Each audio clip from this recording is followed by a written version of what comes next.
Hello everyone, I hope you've had a good day so far. My topic for my final philosophy project is sacrifice. I will be comparing and contrasting Nietzsche's ideas on sacrifice to the show Morel, which deals with this topic quite in depth. First, what is sacrifice? A sacrifice is an action that makes you lose something, but for the greater good. People consider sacrifice noble because you are giving up something you care about in return for something even more important. Almost everybody will have to sacrifice something at some point in their life. Whether one does it for their career, family, or religion, it is a common fact of life. Many people consider sacrifice to be a virtuous choice, but is sacrifice noble in itself? Morel is a show about a boy named Oral who grows up in a radically religious town that puts a lot of importance on fitting in and keeping the status quo.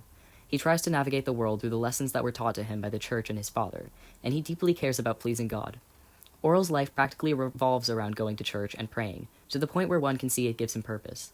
Because of the happiness it gives him, Oral is mostly content with giving up on actions or activities that are considered sins, since he can see the greater good in it. His father, Clay, on the other hand, is quite a careless man.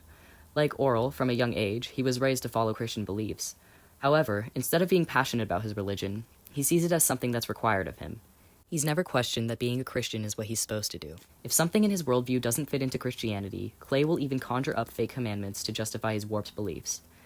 Before meeting his current wife, Blaberta, his goal in life was to stay single and stay home all day, reading the Bible. However, it didn't take much convincing for him to drop his plan. This is because he lacked true purpose. All he knew was his religion, so his initial plan was to focus solely on that. But when he realizes that he had a righteous opportunity open to him, marrying and having children, he immediately went for it, without fully considering if it was what he wanted. When he realizes he's miserable with the choice he made, he still doesn't accept that he made a mistake. He justifies how miserable he is with the fact he made a sacrifice for his children to even be alive. He sacrificed the life he could have had to give life to a child he has full control over.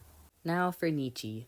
The Christian faith from the beginning is sacrifice, the sacrifice of all freedom, all pride, all self-confidence of spirit. It is at the same time subjection, self-derision, and self-mutilation. Nietzsche was a man who condemned Christianity, as apparent in the quote. Although many people don't view it in the brutal way that he does, most people would agree that any religion requires self-discipline and sacrifice. In such an important decision such as sacrificing your desires in certain activities, it's essential that the person makes a decision for themselves. If this is decided for them, resentment will build up, whether it's resentment towards the family, society, or even just being alive.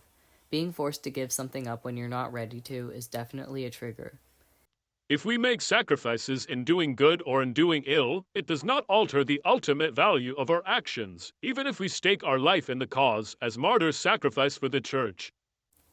In this quote, Nietzsche argues that sacrifice in itself isn't noble if the cause it goes toward isn't a worthy one. If you are sacrificing something just to say that you made a sacrifice, that is just you trying to flex your ego and is not necessarily worthy of praise. Clay uses the concept of sacrifice to justify the life he's led thus far. However, anyone who watches the show can tell that he is a very selfish person.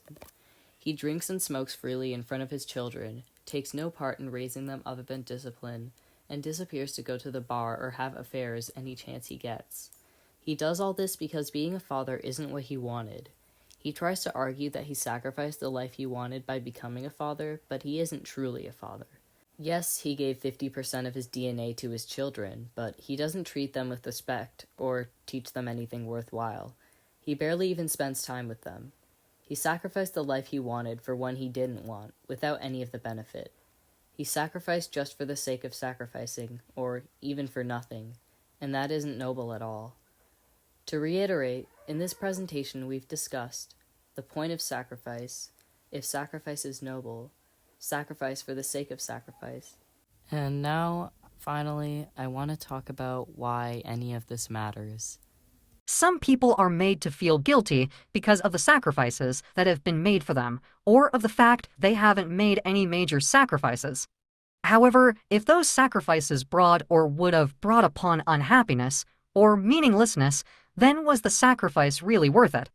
The answer to that question depends on the situation, but in my opinion, no one should be made to feel guilty for the fact that they exist. If your parents sacrificed for you to be alive, that should of course be celebrated. But they don't get to use that against you as moral leverage to make you act how they want or to make you respect them when they aren't acting respectable in the present.